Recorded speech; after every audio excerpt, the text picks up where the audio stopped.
Assalamualaikum warahmatullahi wabarakatuh. Apa kabar Anda semua? Semoga selalu dalam keadaan sehat walafiat. Hari ini tanggal 25 Oktober 2023 ya. Hari terakhir pendaftaran calon presiden dan calon wakil presiden.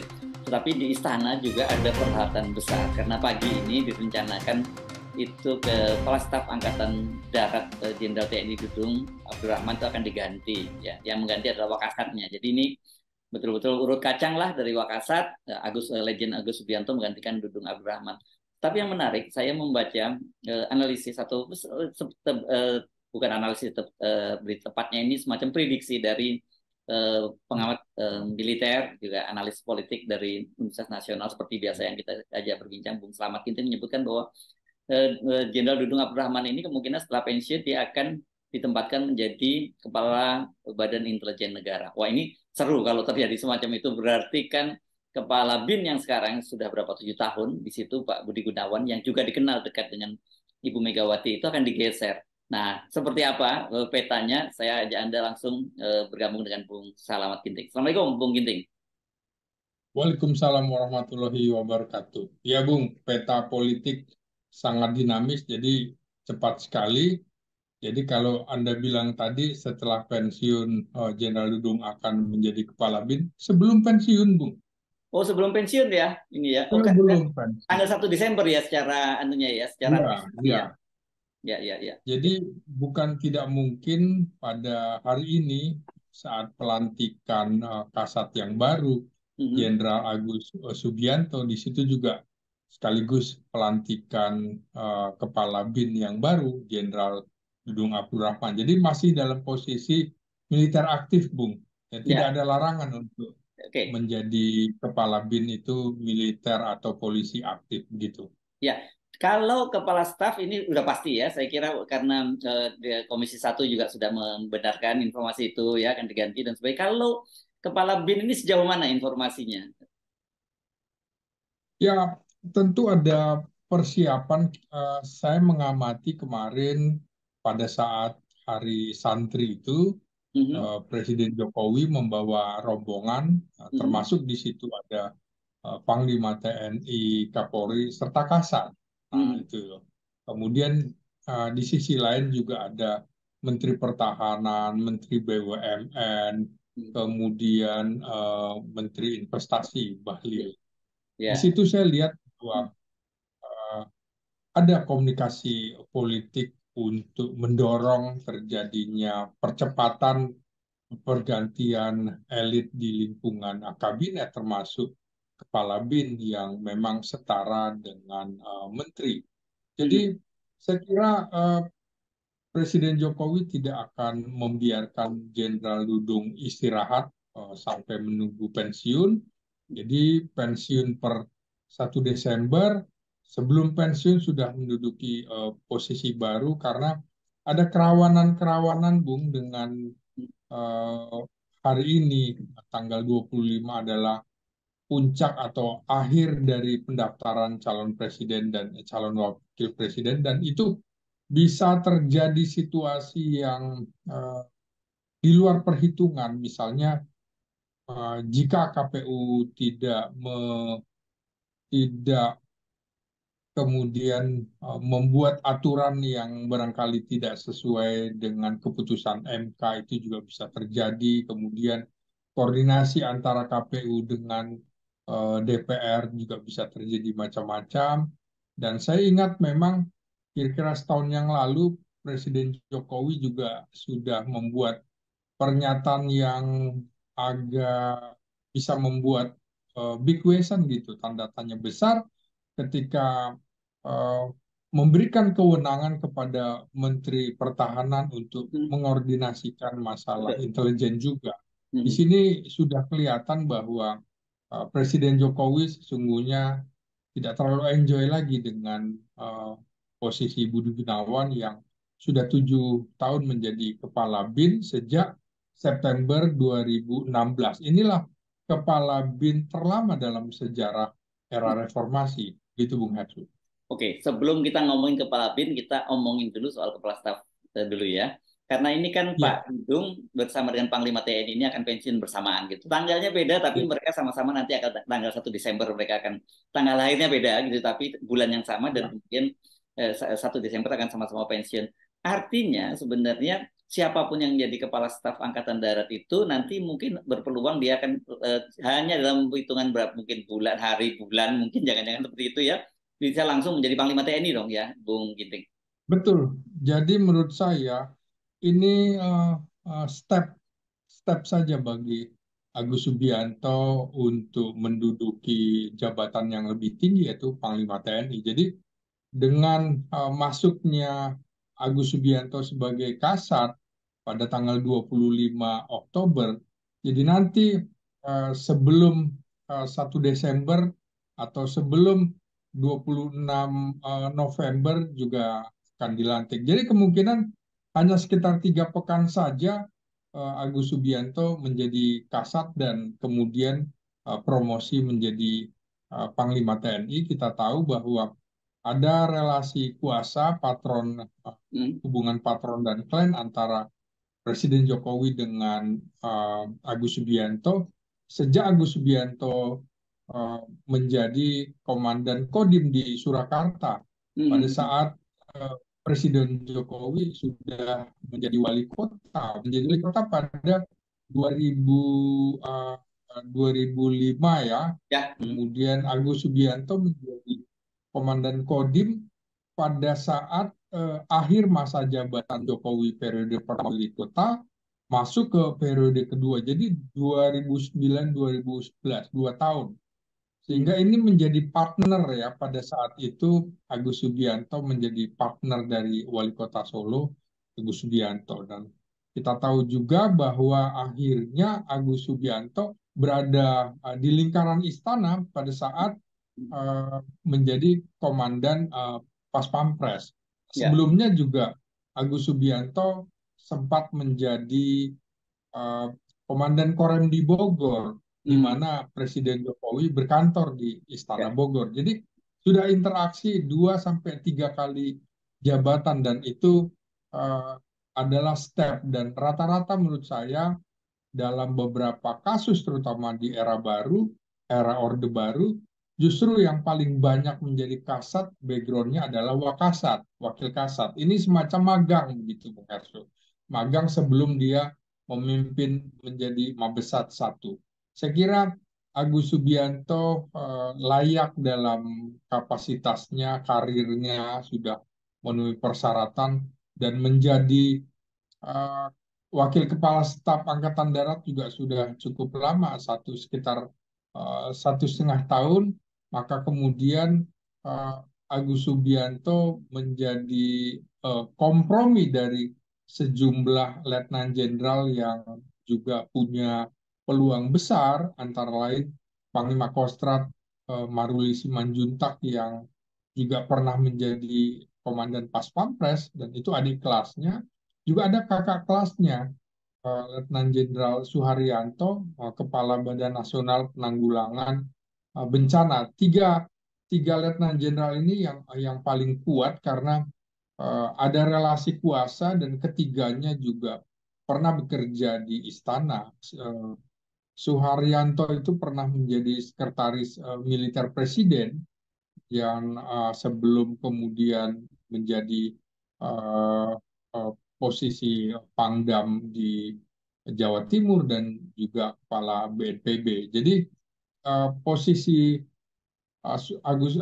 Suharyanto ini mirip seperti Hadi Cahyanto pernah Hadi Cahyanto menjadi ya, ya. sekretaris militer presiden dan Agus Subianto juga usia pensiunnya jika tidak ada perubahan usia maksimal pensiun perwira dari 58 menjadi 60, maka Agus Subianto akan masih berpeluang 2 tahun lagi untuk dinas militer hingga September 2025.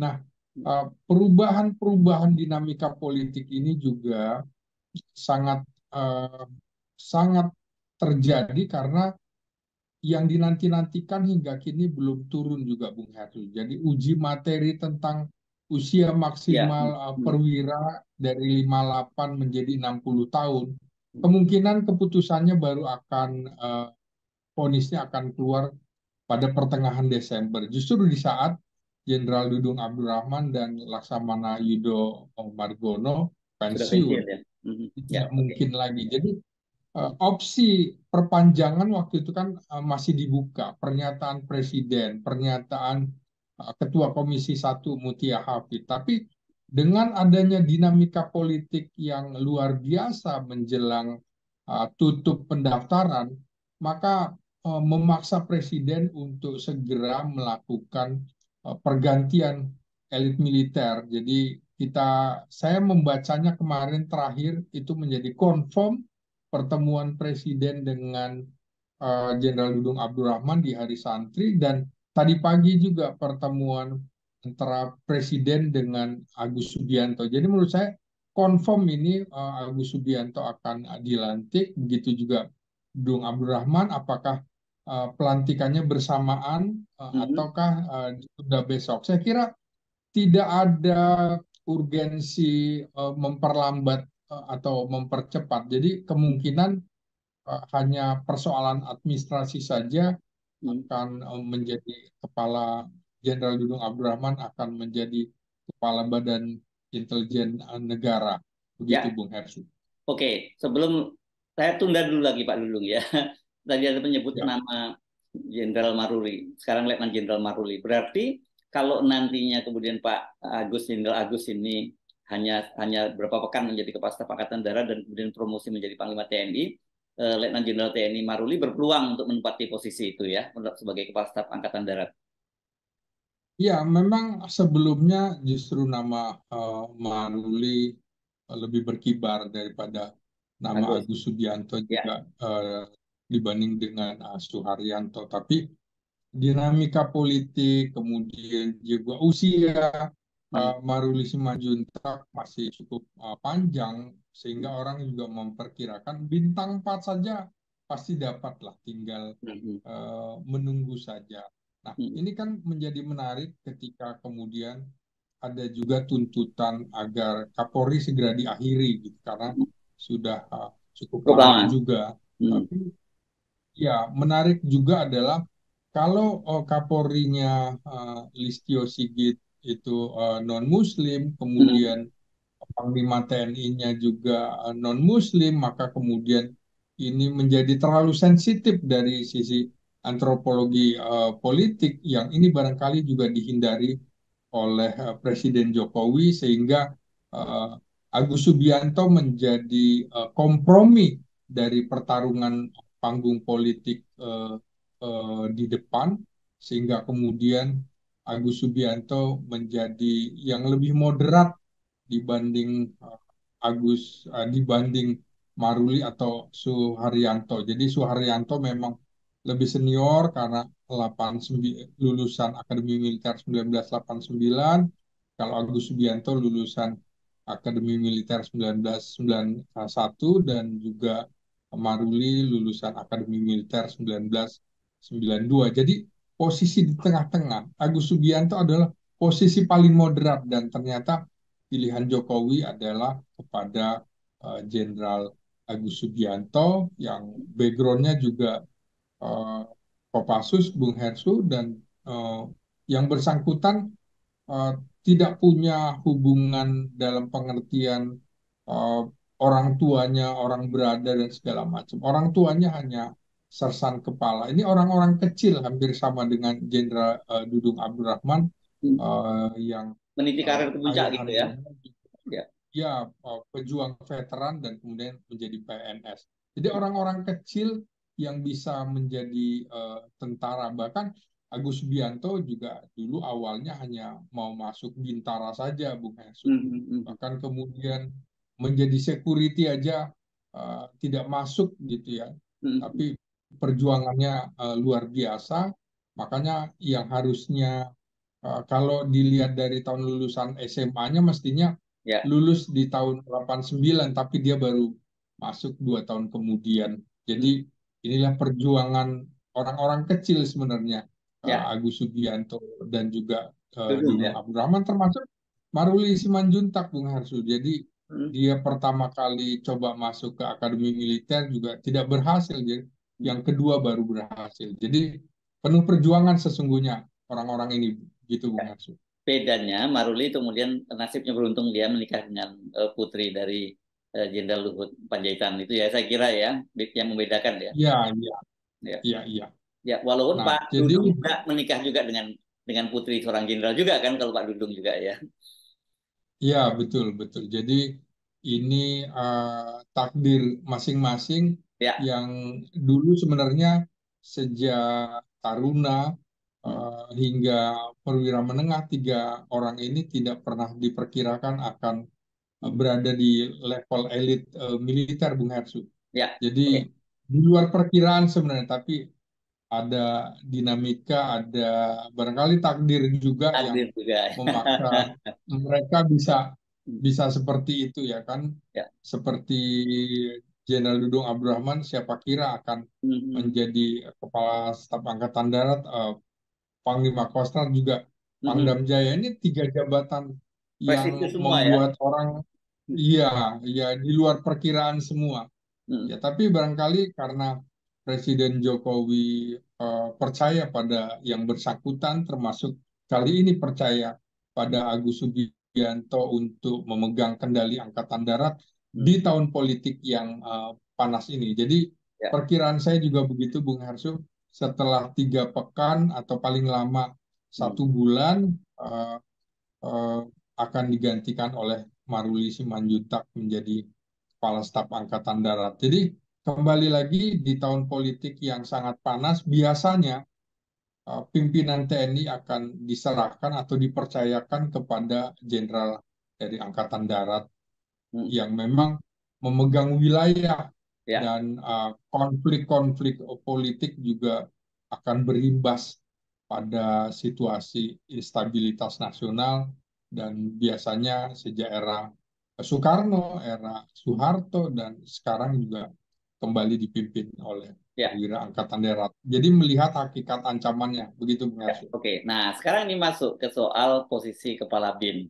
Kan bagaimanapun juga ini seolah tak tergantikan ya posisi kepala BIN itu karena bagaimanapun juga Pak Budi Gunawan ini kan punya kedekatan dengan Ibu Megawati dan bahkan dulu pernah menjadi ajudan semasa Ibu Megawati menjadi Ya. presiden kan dia terus berlanjut sampai sekarang kedekatan itu dan Dari wakil presiden menjadi presiden juga, Bung Hersu. ya dari wakil presiden gimana dari wakil presiden menjadi presiden ya. Ya, Ya. jadi Oke. mendampingi 2 kali itu. Ya, Ya, oke. Jadi begini, yang jadi pertanyaan kan sekarang ini pergantian itu di tengah hubungan yang antara Pak Jokowi dengan Ibu Megawati yang menegang, begitu ya. Apakah ya. bukan nanti ini dianggap bagian dari upaya Pak Jokowi mempreteli kekuasaan dari Ibu Megawati kalau itu yang dilakukan dan mengapa kemudian pilihannya pada Dudung? Karena bagaimanapun juga Dudung ini dulu kita kenal juga punya kedekatan dengan Ibu Megawati. Karena apalagi mertuanya kan Jenderal Khalid Ghazali ini kan pernah aktif di PDIP juga. Iya, jadi tidak bisa dihindari lagi, Bung, konflik. Konflik antara Presiden Jokowi dengan Ketua Umum PDI Perjuangan udah seperti perang Baratayuda ya.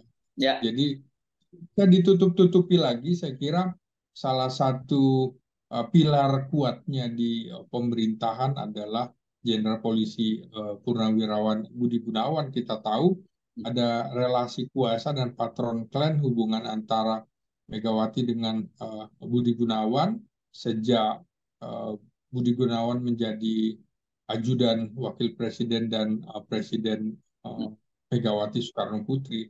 Kita tahu bahwa uh, uh, Budi Gunawan sempat mengikuti fit and proper test untuk menjadi Kapolri, tapi kemudian yang bersangkutan dalam tanda petik harus menghadapi konflik dengan pimpinan KPK dalam kasus rekening gendut begitu ya, pada saat Budi Gunawan menjadi kepala biro saat berpangkat Brigadir Jenderal Polisi. Nah, ini menarik walaupun kemudian Budi Gunawan melakukan perlawanan di PT UN dan Di PN, di berhasil PN, menang di PTN. PN Jakarta Selatan ke eh, apa? Oh iya iya Ya, sorry, pengadilan negeri ya. Dan ya. tapi kemudian Presiden Jokowi tidak melantik yang bersangkutan menjadi Kapolri.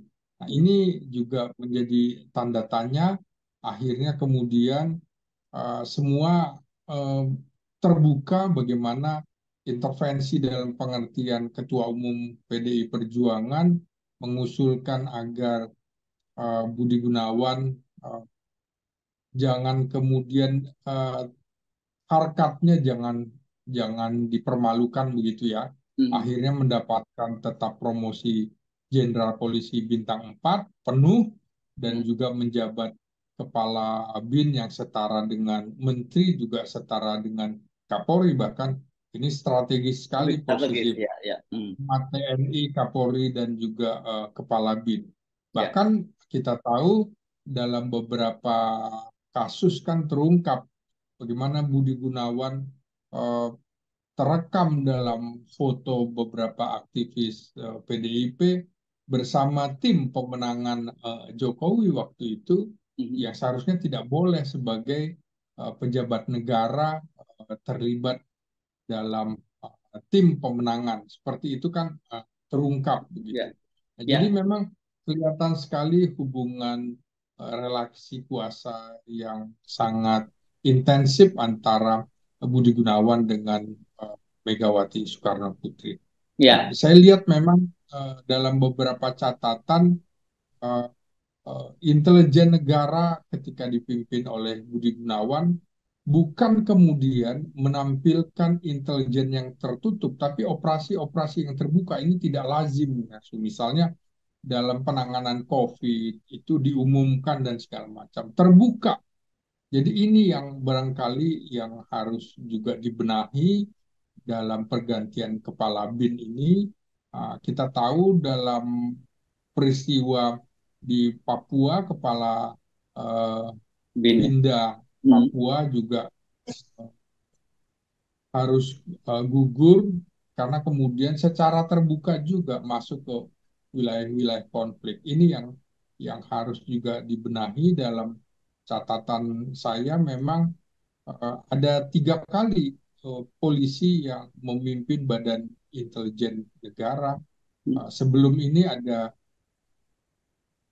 Jenderal Polisi bekas Kapolri itu ya Sutanto. eh, Sutanto juga Ya. pada masa era Orde Lama juga eh, Brigjen Sutarto memimpin BPI Mhm. sebagai pelaksana harian di mana Wapredam 1 Menteri Luar Negeri Subandrio Mhm. memimpin BPI Biro Pusat Ya. Intelijen Negara. Jadi ini yang ketiga dan Ya.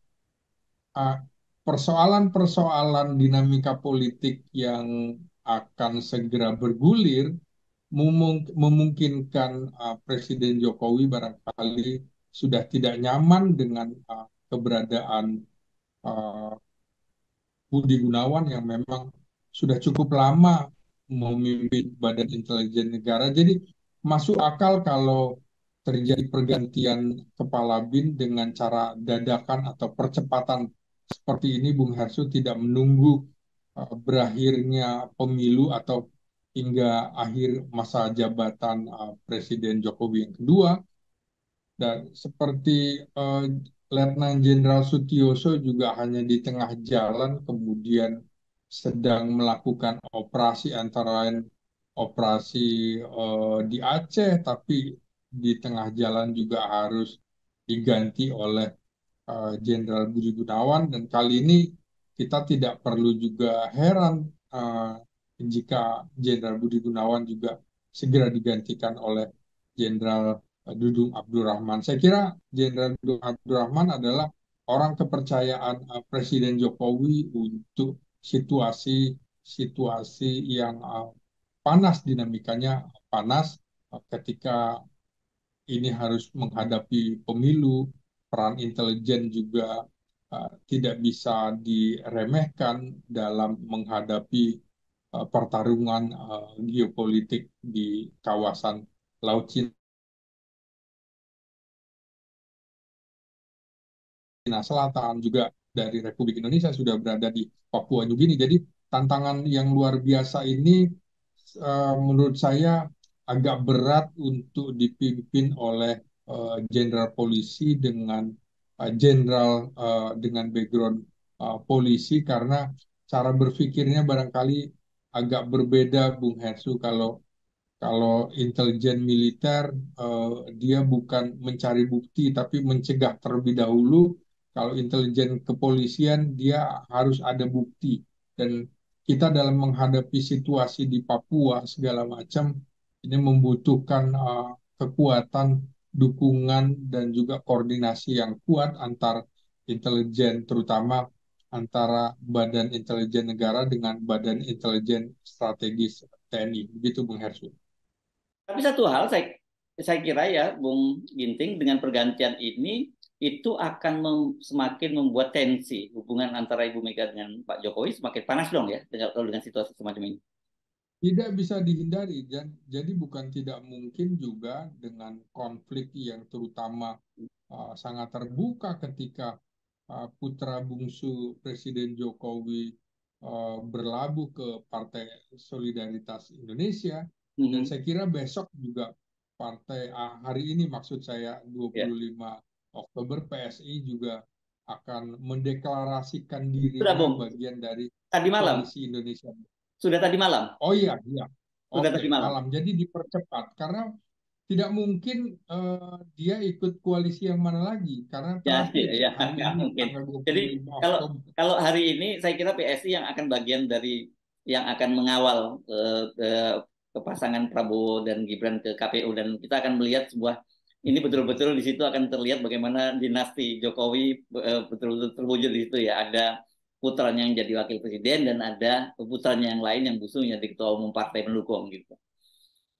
Iya, jadi di sini akan pasti sekali Jokowi segera meninggalkan PDIP melalui putra mahkotanya kan sudah bisa Ya, terbaca ketika Kaisang memimpin PSI berada dalam koalisi Indonesia Maju, abangnya atau putra sulungnya ya. Gibran menjadi kandidat wakil presiden, walaupun masih menyisakan Bobi Nasution sebagai Ya, wali ya. kota dan saya kira Tinggal waktu saja uh, saya kira Bobi ini ya. ya karena mungkin karakter Medan itu Bung agak agak berbeda dengan karakter Jawa. Kalau barangkali Bobi Nasution juga segera menyatakan pindah haluan ke eh, partai politik lain sementara dia masih menjabat Hmm. dan PDI Perjuangan juga cukup kuat di Medan, Hmm. saya kira tidak nyaman lah posisinya. Jadi kemungkinan Bobi Nasution ya untuk menghindari konflik walaupun barangkali PDIP juga tidak terlalu yakin bahwa akan bekerja maksimal untuk menjadi tim kampanye Ganjar Pranowo dan Mahfud MD. Jadi konflik ini tidak bisa dihindari lagi dan juga bukan tidak mungkin Bung Hersu beberapa tokoh PDIP di kabinet itu akan segera mengundurkan diri, diawali sebenarnya sudah ketika Gubernur Lemhanas Oh, Andi Andi Wijayanto Wijayanto itu ya. mengundurkan diri Ya, ya, menjadi ya. tim pemenangan. Mestinya ini tidak boleh terjadi, Bung Hersu. Ya. Tapi kelihatan sekali, masa sih seorang Gubernur Lemhanas lebih mementingkan kampanye Ya, tim pemenangan gitu ya, daripada kepentingan negara. ya. Inilah tidak bagus ya, pejabat negara seperti Gubernur Lemhanas dipimpin oleh kader Politisi ya. partai. Hmm. Iya, yang akhirnya hanya sekitar tidak sampai 2 tahun ada kepentingan politik praktisnya dia tinggalkan.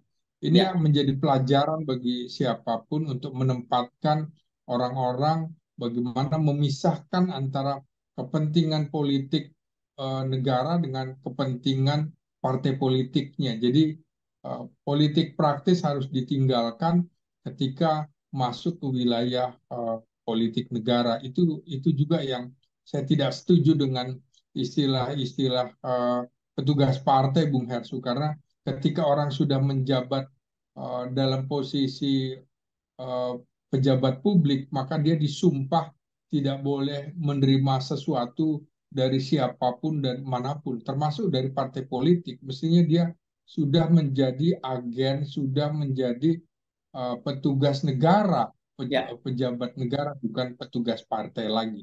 Ini ya, yang ya. kritik terhadap aturan main di Partai Demokrasi Indonesia Perjuangan. Ya, dari sisi Pak Jokowi, saya paham mengapa kemudian dia harus melakukan pergantian kepala BIN ini ya. Tetapi Ya, dari sisi relasi antara Pak Jokowi dengan Ibu Mega itu yang saya sampai sekarang masih berpikir apa iya Pak Jokowi melakukan ini kan langkah yang sangat drastis sekali ya. Artinya kan sebenarnya ketika Kaisang menjadi ketua umum PSI bahkan terakhir sekarang ini Gibran sudah didaftarkan dideklarasikan menjadi calon wakil presiden Prabowo kan PDIP itu masih coba menahan diri kan begitu ya kalau kita lihat ya reaksi-reaksi ya. PDIP tidak frontal tapi kalau kemudian mempensiunkan Jenderal Budi Gunawan yang salah satu ini pilar penting dalam pemenangan PDIP saya kira ini kok apa ya terlalu berani gitu ya Pak Jokowi ya jadi artinya dia betul-betul merasa sangat pede dan superior sekarang ini ya Pak Jokowi gitu ya. Iya, untuk tidak mengatakan sebenarnya betapa otoritarianisme sekarang sedang dijalani oleh Presiden Jokowi itu maksud Anda, Bung ya. Ya, Jadi saya kira Presiden Jokowi selalu bermain dengan data tentang termasuk kekuatan partai-partai politik. Dia sudah hitung bahwa kira-kira perlawanannya akan seperti ini saja, gitu. Jadi memang ada kepentingan juga menurut saya, Bung Hersu, sejumlah partai politik itu sudah dan PDIP juga merasa bahwa dirinya akan dikeroyok seperti pernyataan Puan oleh kawan yang kemudian menjadi lawan. Itu wajar karena salah satu target PDIP dalam pemilu kali ini adalah uh, mendapatkan hat-trick ketiga kali memenangkan pemilu dan ini yang tidak diinginkan oleh semua partai partai politik lain ya. sehingga wajar kalau koalisi partai itu berada di Prabowo Subianto dan juga di koalisi perubahan. Kita lihat bahwa partai parlemen hanya PDIP dan P3. Jadi P3 seperti partai pelengkap saja karena Ya, dalam statement-statement Megawati mengumumkan ya. deklarasi ya presiden maupun wakil presiden, pernyataannya adalah PDIP memilih, bukan Yes. PDIP dan P3 begitu. Kelihatan sekali dan ini yang dibaca juga oleh PSI waktu itu yang sudah mengusung Ganjar tapi tidak direken gitu ya, tidak Mm-mm. dianggap, Mm. maka kemudian eh, kunjungan Prabowo ke PSI disambut luar biasa, berkahnya barangkali bagi Prabowo ya seperti itu Bung Hersu, Ya, ya. mendapatkan dukungan dari partai-partai dan sekarang ada 8 sampai 9 partai yang mendukung Prabowo Subianto plus Bung Hersu. Ketua umum koalisi partai itu sesungguhnya dalam tanda petik adalah Pak Jokowi. Presiden Jokowi. Jokowi efek ini akan banyak diambil Ya, oleh Prabowo Subianto daripada yes. PDIP dan kita lihat bahwa semua juga yakin bahwa satu ketika ada masanya eh, PDIP pernah 33% tapi juga pernah 14 sampai turun 14%. Nah, Mm. begitu juga dengan Demokrat. Kita lihat apakah siklus ini akan terjadi pada 2024 di mana masa krisis PDIP menurut saya Bung Hersu karena kemungkinan ini juga adalah masa akhir jabatan dari Megawati untuk Ya, memimpin partai setelah menjadi ketua umum PDI sejak 1993 di mana kita meliput peristiwa itu Bung Hersu ya ya, ya, ya, itu. ya. Ya, jadi Oke. ya menurut saya eh, PDIP dalam pemilu kali ini sepertinya akan dikeroyok bukan hanya oleh koalisi Indonesia Maju, tapi juga oleh koalisi perubahan dan bukan tidak mungkin kalau Presiden Jokowi berani mencopot Budi Gunawan, maka dalam waktu dekat juga lingkaran kabinet yang harus merelakan copot adalah sekretaris kabinet. Oh, Pramono Karena Anung ini ya. lingkarannya dekat Pramono Anung. Hmm. Jadi apakah tinggal kemudian PDIP akan menarik kader-kadernya dari kabinet atau Mhm. justru Presiden Jokowi akan mengganti posisi mereka? Kita tahu kemarin ketika pertemuan juga antara Presiden Jokowi dengan Agus Harimurti Yudhoyono itu Ya. uh, itu juga sinyal bahwa akan ada reshuffle kabinet, apalagi Ya. dalam sejumlah medsosnya AHY juga tumben-tumben Bung Hersu bicara tentang pertanian itu juga semiotika yang Ya. menggambarkan bahwa AHY akan menjadi Menteri Pertanian menggantikan Syahrul Yassin Limpo dan bukan tidak mungkin pelantikan juga akan terjadi pada Hari ini 25 juga ya. Oktober. Ya. Ya, pada hari ini juga. Begitu Bung Hersu. Oke, baik, terima kasih Bung Ginting. Jadi saya kira ini permulaan perang besar lah begitu ya yang akan terjadi ya. Dan kita tinggal menunggu Ya, perkembangannya seperti apa gitu ya. ya, mudah-mudahan konflik politik ini juga tidak berimbas sampai grassroots, Bung Hersu. Jadi Ya, ya. biasalah pertarungan politik. Politik adalah sebuah pertarungan seni untuk mendapatkan meraih kekuasaan. Tapi Ya. tentu berbeda dengan kita sebagai pejuang demokrasi, di situ kita dituntun oleh etika politik, tapi Yes. para petarung politik itu agaknya mengabaikan etika politik, tapi yang penting adalah memenangkan pertarungan. Begitu Yes. Bung Hersu. Baik, terima kasih Bung Slamet Giting, analis Ya, politik dan militer dari Universitas Nasional. Tapi kalau saya sering sebut nama Anda ini nanti orang lupa bahwa Anda ini juga seorang wartawan senior sesungguhnya. Yang sebenarnya yang aslinya seorang wartawan senior gitu. ya, ya, ya, siap. Ya, Makasih Bung Hersu ya. ya, baik, Bung Giting, Assalamualaikum warahmatullahi wabarakatuh. Waalaikumsalam warahmatullahi wabarakatuh. Ya.